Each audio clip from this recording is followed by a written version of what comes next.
Bienvenue dans le podcast de Disneyland Paris qui donne la parole aux talents que nous appelons cast members, sans qui sur scène ou en coulisses, la magie ne pourrait exister. À travers ces épisodes, partez à la découverte de celles et ceux qui ne laissent rien au hasard pour illuminer l'expérience des visiteurs. 500 métiers, plus de 120 nationalités, nos cast members forment une grande troupe aux missions diverses et variées que nous vous proposons de découvrir dès à présent. Laura, Yous, Daniel, bonjour à tous les trois. Bonjour. Alors moi, j'avoue, je m'y connais pas du tout. Laura, c'est quoi la data, concrètement ?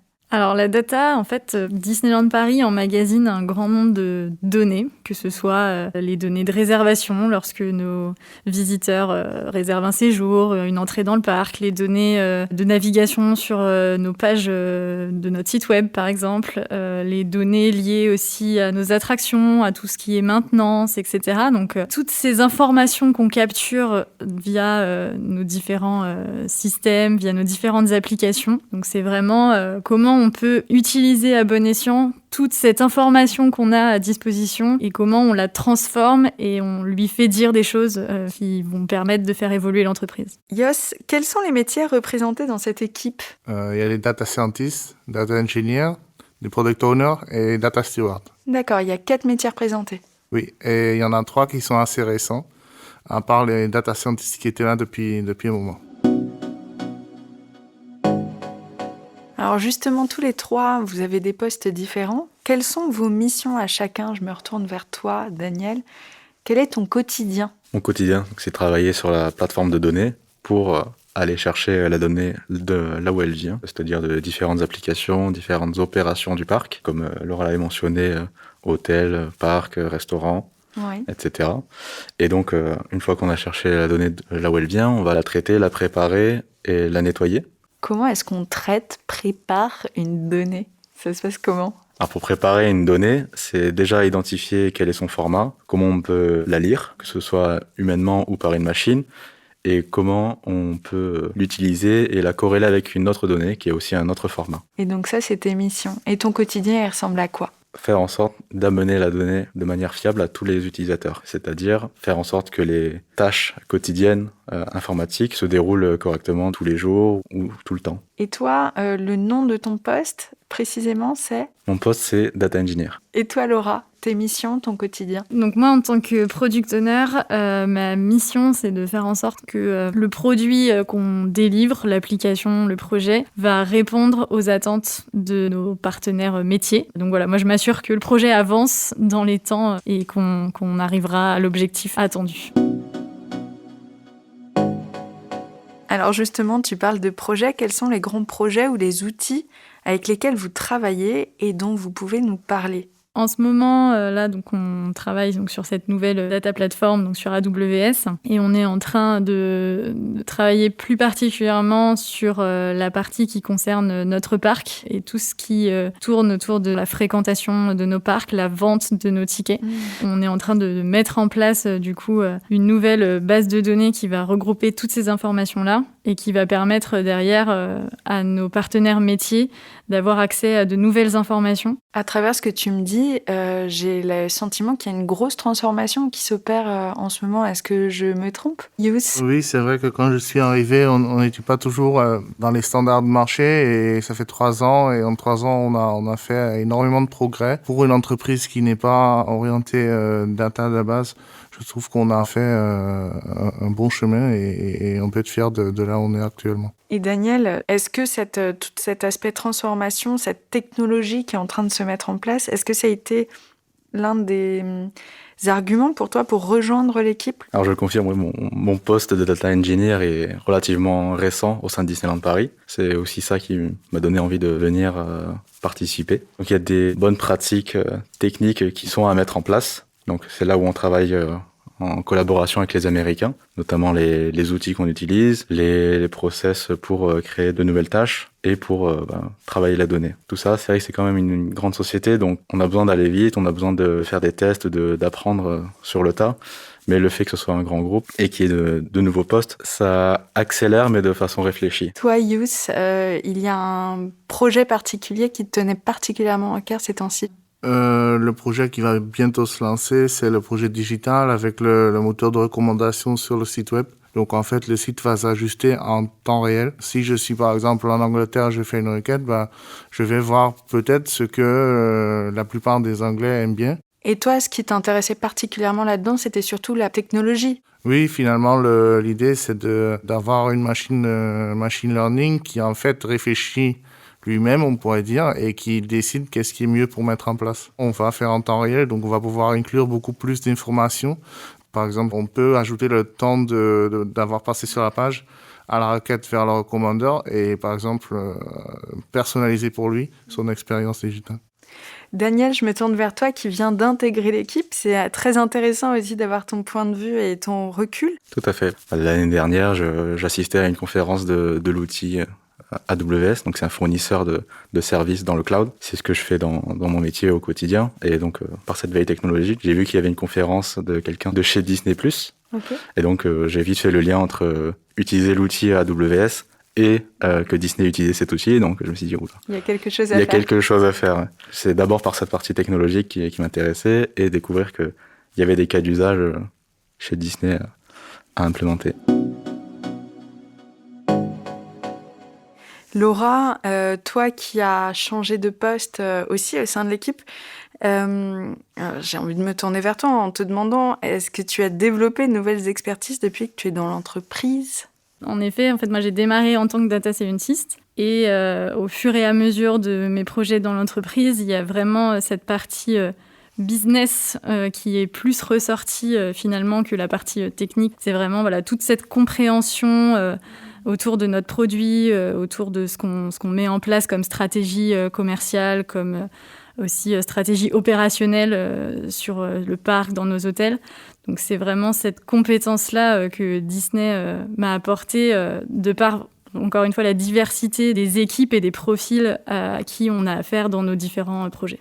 Et alors justement, selon toi, quelles expertises sont nécessaires pour travailler au sein de cette équipe ? Je dirais qu'il y a cette base technique qui est forcément nécessaire, comme dans tout métier de la data. Mais la particularité de Disneyland Paris, je pense, c'est vraiment ce produit qui est particulier et qui nécessite quand même un peu de temps pour le maîtriser complètement et maîtriser toute sa complexité. Et je pense que c'est le petit truc en plus qui fait aussi que le métier de la data est peut-être un peu différent ici que dans d'autres entreprises plus classiques. Et ce qui est intéressant aussi, c'est qu'on n'est pas seulement à interagir avec Disneyland Paris, mais on le fait aussi avec d'autres sites Disney dans le monde, notamment Walt Disney World, avec lesquels on travaille beaucoup sur notamment la plateforme qu'on est en train de mettre en place. Mais j'ai aussi, moi, eu l'occasion de travailler avec des interlocuteurs à Shanghai, par exemple, sur la partie Disneyland Shanghai. Donc, il y a aussi ce côté international qui est très intéressant. Ce qui est bien avec la donnée, comme disait Laura, c'est qu'on a beaucoup d'interactions avec le business. Et en tant que data engineer, on a souvent la tête dans les chiffres et tout ça. C'est ça, le fait de voir le produit opérationnel en vrai, ça ajoute un petit plus. Est-ce que vous avez des exemples de collaboration avec les business que vous êtes amenés à avoir, alors l'un d'entre vous ? Moi, je travaille par exemple avec les équipes Workforce. C'est eux qui optimisent le staffing, qui font les staffing plans, les plans de recrutement. Ils ont collaboré avec nous pour la partie technique sur tout ce qui est simulation en fait des différentes règles de staffing. Alors Laura, on vient de le dire, l'évolution en interne, ça a été ton cas. J'aimerais connaître votre parcours au sein de l'entreprise. Est-ce que vous avez évolué ? Qu'est-ce qui s'est passé concrètement ? Donc moi, j'ai démarré en tant que stagiaire dans une équipe très business, puisque j'ai démarré dans la partie revenu management, donc sur la gestion opérationnelle de nos hôtels, du remplissage de nos chambres. Donc ensuite, j'ai bifurqué, entre guillemets, sur la partie data science. Pendant à peu près 5 ans. Et là, ça va faire quelques mois maintenant que je suis sur ce poste de chef de projet. Et toi, Yous, de ton côté, quel a été ton parcours au sein de l'entreprise ? Ça fait un peu plus de 3 ans que je suis là, mais je vais me dire, chaque année était complètement différent. Et surtout, je pense que maintenant, cette année, c'est l'année où je vois vraiment qu'on commence à être à la hauteur techniquement de beaucoup d'autres entreprises. Donc, ça permet pour moi aussi, même en restant dans le même poste, de grandir dans mon poste techniquement et c'est toute une formation carrément. Allez, parlons vrai. Quels sont les challenges ou difficultés auxquels vous faites face dans votre quotidien, Yous? Dans la collaboration avec les États-Unis, il y a beaucoup plus de personnes. Et donc, c'est parfois difficile, en tant que petite équipe ici, de faire vraiment face à une équipe de 3 ou 4 fois la taille là-bas.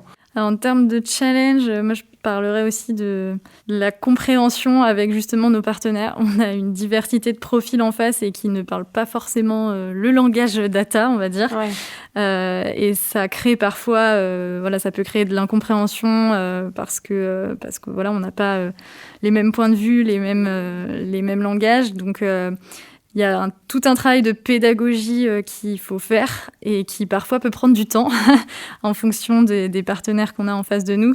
Donc, je dirais que ça, c'est un des gros challenges, d'essayer d'embarquer tout le monde, de leur faire prendre conscience que la data, c'est important, de faire en sorte qu'ils nous aident et qu'ils nous soutiennent aussi dans les projets.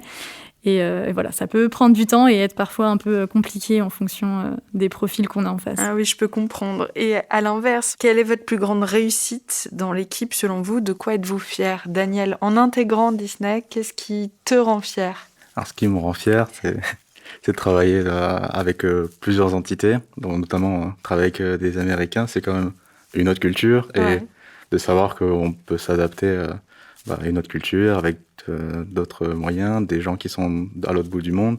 Et vous deux, votre plus grande fierté, votre plus grande réussite? Moi, ce qui me rend fière, c'est de voir concrètement les projets sur lesquels je travaille être mis en place, être utilisés, d'avoir le feedback, que ce soit des partenaires, on va dire, internes, mais aussi, on a certaines de nos applications qui sont directement utilisées par nos visiteurs. Et donc, on a aussi parfois des retours là-dessus. Et c'est vrai que c'est pas mal de fierté de voir aussi notre travail utilisé et de voir que les gens sont contents de ce qu'on fait. Yous, tu valides ce message? Moi, ce qui me plaît vraiment dans mon poste à Disney, finalement, c'est Disney, quoi.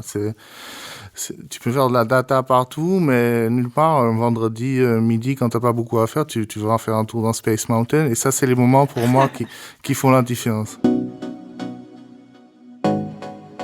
Et justement, qu'est-ce qui vous motive à faire ce métier à Disneyland Paris plutôt qu'ailleurs, Daniel? Je confirme ce que dit Yos. J'ai fait le métier de data engineer depuis plusieurs années maintenant, mais c'était aussi dans d'autres secteurs. Et le fait que Disney soit dans le divertissement, le parc et l'expérience, c'était ça qui a fait que j'ai choisi Disney. Laura? Ouais, je rejoins Daniel aussi. C'est vraiment... le produit est particulier. Je pense que nulle part ailleurs, on a cette ambiance et cette diversité autour de nous. Et je pense que c'est vraiment ce qui fait la richesse de Disneyland Paris. Et à l'inverse, est-ce qu'il y avait des freins dans votre décision de rejoindre Disneyland Paris initialement? Ouais, mon frein initialement, c'était que Disneyland Paris, c'est quand même un grand groupe. Il y a beaucoup de monde, c'est-à-dire qu'il y a aussi beaucoup de process. Et donc, c'est un challenge de garder la vélocité dans nos développements. C'est-à-dire, si on veut faire avancer un projet rapidement, il faut quand même faire valider sur plusieurs strates. Quel est le message que vous aimeriez faire passer aujourd'hui? Alors, je ne sais pas vers qui me tourner. Allez, Daniel, à toi. Alors, il n'y a pas si longtemps que ça, je ne savais pas qu'il y avait de la technologie au sein de Disneyland Paris. Et il s'avère que si, il y a même un pôle data qui se construit. Et tout ce qui se construit, je suis ravi de voir que c'est à la pointe de la technologie. C'est très excitant tout ça. Merci beaucoup à tous les trois. J'étais ravie de vous rencontrer et de parler data avec vous. Merci. Merci.